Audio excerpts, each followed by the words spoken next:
जम्मू कश्मीर में जो SRO 43 के तहत कंपैशनेट अपॉइंटमेंट्स होती थी, उसको लेकर नए रिक्रूटमेंट रूल्स को सरकार ने अडॉप्ट कर लिया है। मैंने आपको ड्राफ्ट रूल्स के बारे में बताया था, जिस समय SRO 43 को लेकर नए ड्राफ्ट रूल्स आए थे, जिसमें बताया ये जा रहा था कि अब हर एक वो व्यक्ति जो एलिजिबल पहले हुआ करता था SRO 43 के तहत, उन्हें अब जॉब नहीं दी जाएगी। लेकिन टेररिज्म रिलेटेड टेररिज्म के इंसिडेंट के कारण अगर किसी की मौत हो जाती है, या फिर इंटरनेशनल बॉर्डर पर या LOC पर अगर किसी की मौत हो जाती है, या फिर अगर किसी सरकारी मुलाजिम की मौत हो जाती है और परिवार के लोग काफ़ी गरीब है, ज़रूरतमंद है, तो उन मामलों में अब मेरिट बेस्ड सिस्टम होगा, जिसमें क्रेडिट पॉइंट्स अलॉट किए जाएंगे, जिसके तहत जो है एक मेरिट लिस्ट प्रिपेयर होगी और डिसाइड किया जाएगा कि कौन लोग एलिजिबल होंगे नौकरी के लिए और कौन लोग एलिजिबल नहीं होंगे। पहले जैसे हुआ करता था कि अगर किसी भी सरकारी मुलाजिम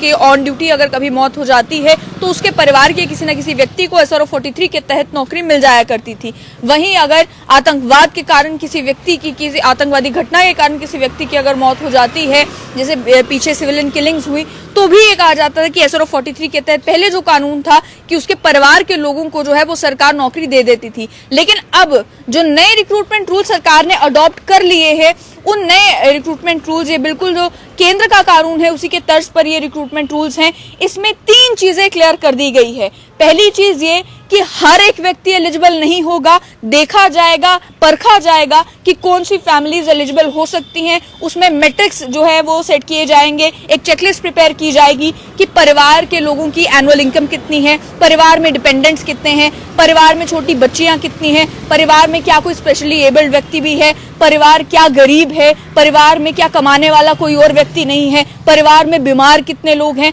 अलग अलग जो क्राइटेरियाज हैं उसके तहत पॉइंट सेट किए जाएंगे और पॉइंट्स दिए जाएंगे ये डिसाइड करने के लिए कि कौन ज्यादा जरूरतमंद है और किसे नौकरी दी जा सकती है। इसमें जब ड्राफ्ट रूल्स आए थे तब ये भी बताया गया था कि अगर जो सिक्योरिटी फोर्सेस में लोग हैं, जम्मू कश्मीर पुलिस में लोग हैं, जो लोग जो है आतंकवाद से लड़ाई लड़ रहे हैं, उनके अगर ऑन ड्यूटी शहादत होती है तो मार्टियर्स के परिवारों को तो जरूर जो है इस SRO 43 में कंपैशनेट अपॉइंटमेंट के तहत जो है नौकरी दी जाएगी। लेकिन बाकी सर्कमस्टेंसेस में ये कहा कि मान लीजिए कोई सरकारी मुलाजिम है जिसका देहांत ऑन ड्यूटी हो गया, परिवार डिपेंडेंट थी उसी एक व्यक्ति के ऊपर, तो ये क्राइटेरिया अडॉप्ट किया जाएगा जिसमें देखा जाएगा कि क्या वो एलिजिबल होंगे कंपैशनेट अपॉइंटमेंट के लिए या नहीं। अब बात आई दूसरी कि जो पेंडिंग SRO 43 की फाइल्स थी उनका क्या होगा, क्या उन्हें भी अब इस नए कानून के तहत जो है वो इवैल्यूएट किया जाएगा? तो नहीं, इसको लेकर साफ ये कर दिया गया है कि SRO 43 के जो पेंडिंग फाइल्स हैं उन्हें पुराने कानून के तहत ही जो है डील किया जाएगा, उसी के तहत इवैल्यूएट किया जाएगा, उसी के तहत जो है कंपैशनेट अपॉइंटमेंट दी जाएगी। लेकिन नए जितने भी अब इन रूल्स के आ जाने के बाद नए जितने भी ऐसे मामले बनेंगे, नई जितनी भी ऐसी फाइल्स बनेंगी, उसमें इन नए रिक्रूटमेंट रूल्स के तहत जो गाइडलाइंस फ्रेम कर दी गई हैं उसी का पालन करते हुए इवैल्यूएट किया जाएगा केस बाय केस बेसिस पर कि कौन लोग जो हैं वो एलिजिबल होंगे। लेकिन साथ ही में सरकार ने एक और फैसला लिया है। वो फैसला ये कि स्टेट एडमिनिस्ट्रेटिव काउंसिल ने जिस समय हाँ की कि ये जो रिक्रूटमेंट रूल्स हैं उन्हें फाइनलाइज किया, उन्हें JNK में अडॉप्ट किया जाता है, तो उसमें एक एडिशनल चीज जम्मू कश्मीर को लेकर जो है ऐड की गई, वो ये है कि अगर कोई सरकारी मुलाजिम टेररिज्म रिलेटेड एक्टिविटीज में मुलव्वस पाया जाता है, या कोई फैमिली हिस्ट्री है इस तरीके से मिलिटेंसी रिलेटेड एक्टिविटीज में इन्वॉल्व होने की, या जो डिपेंडेंट्स है उस सरकारी मुलाजिम के वो किसी ना किसी मिलिटेंसी रिलेटेड एक्टिविटी में इन्वॉल्व है, तो वो सरकारी नौकरी के लिए एलिजिबल नहीं होंगे। आपने पिछले दिनों देखा कि कई सारे सरकारी मुलाजिमों को टेरर लिंक्स की वजह से टर्मिनेट भी किया गया। उसी तरीके से ये कहा जा रहा है, पहले भी सरकार ने फैसला लिया था कि जो लोग टेररिज्म रिलेटेड एक्टिविटीज में इन्वॉल्व होंगे, जिनके टेरर लिंक्स होंगे, उन्हें सरकारी नौकरी नहीं मिलेगी। कैरेक्टर वेरिफिकेशन होती है, CID वेरिफिकेशन होती है। अगर आपके पत्थरबाजी के लिंक निकल कर आते हैं, अगर आपके टेररिज्म रिलेटेड एक्टिविटीज के लिंक्स निकल कर आते हैं, तो आप सरकारी मुलाजमत के लिए इनएलिजिबल हो जाएंगे। वही चीज जो है वो SRO 43 में भी लागू की गई है कि कंपैशनेट अपॉइंटमेंट भी नहीं मिलेगी अगर आपके परिवार के या सरकारी मुलाजिम के कोई टेरर लिंक्स निकल कर आते हैं। तीसरी चीज जो मेंशन करना जरूरी है वो ये कहा गया कि जो रिलैक्सेशन, अब एक क्राइटेरिया सेट कर दिया गया कि अगर परिवार की एनुअल इनकम इतनी है, परिवार डिजर्विंग है या नहीं, परिवार क्या गरीबी झेल रहा है उस एक व्यक्ति के चले जाने के बाद, ये सारा क्राइटेरिया तो देखा जाएगा। लेकिन उसमें भी 5%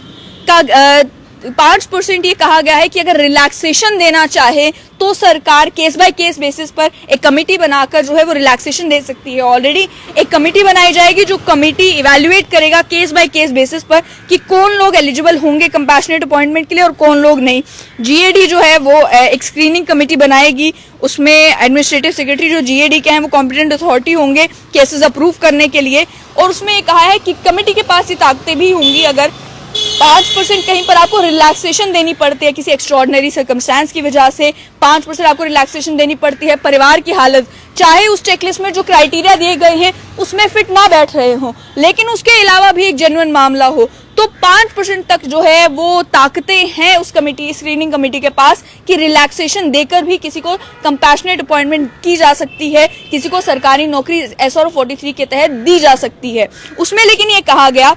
कि एप्लीकेंट्स जो होंगे वो 5 साल तक, आपने एप्लीकेशन सबमिट की उसके बाद 5 साल तक आप एलिजिबल होंगे इसमें अपने आप को कंसिडर करवाने के लिए कि आपने एप्लीकेशन दे दी SRO 43 में, हो सकता है 1 साल में जो लिस्ट बनी जिसमें SRO 43 के तहत एनुअली, क्योंकि ये कहा गया कि आपको मुलाजिम लगाने हैं, अगर पहले साल आपका नंबर नहीं आया, दूसरे साल भी आप एलिजिबल हैं, तीसरे साल भी आप एलिजिबल हैं, चौथे साल भी आप एलिजिबल हैं और 5 साल तक आप एलिजिबल रहेंगे कि चाहे रिलैक्सेशन के जरिए या फिर आपके जो मेरिट बेसिस पर नौकरियां जो मिलेंगी वो भी कंपैशनेट अपॉइंटमेंट के लिए 5 साल तक अब एलिजिबिलिटी क्राइटेरिया रख दिया गया है कि आप 5 साल तक एलिजिबल रहेंगे।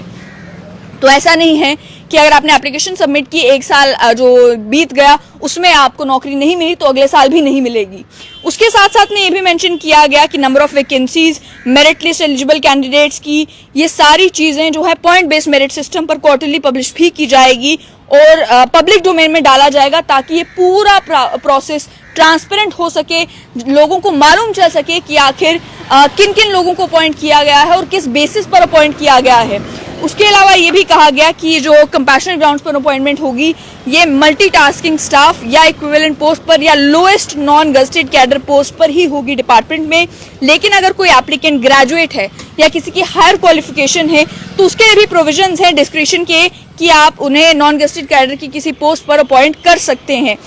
उसके अलावा SRO 43 जो 1994 का कानून है, पेंडिंग फाइल सारी उसी के अकॉर्डिंग जो है वो डील की जाएंगी, इवैल्यूएट की जाएंगी। और आखिर में ये कहा गया है कि जो डिपेंडेंट्स होंगे,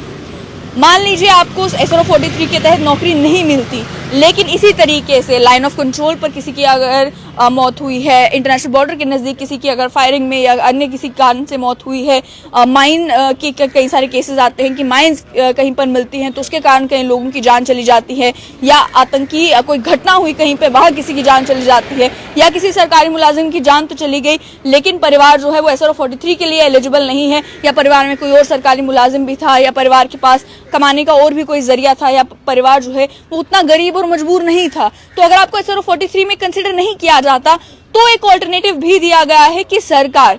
अलग अलग सरकारी स्कीम्स जो हैं सेल्फ एम्प्लॉयमेंट की या गवर्नमेंट स्पॉन्सर जो एम्प्लॉयमेंट जनरेटिंग स्कीम्स है उसके तहत मदद करेगी परिवारों की कि आप इस स्कीम्स में अगर एलिजिबल हैं तो उसमें आपको जो है बेनिफिट दिया जाए, चाहे उसमें आपको लोन लेने में मदद करनी है या आपका कोई अपना यूनिट सेटअप करने में मदद करनी है। जो एग्जिस्टिंग सरकारी स्कीम्स चल रही है उनमें अगर किसी तरीके की मदद की जरूरत है तो वो भी जो डिपेंडेंट्स होंगे उन्हें दी जाएगी as per laid down norms की। अगर आपको कोई मैन्युफैक्चरिंग यूनिट सेटअप करना है, कोई ट्रेडिंग वेंचर सेटअप करना है जिसके लिए आपको लोन की जरूरत है या जिस पे सरकार सब्सिडी देती है तो उससे आपकी मदद हो सकती है,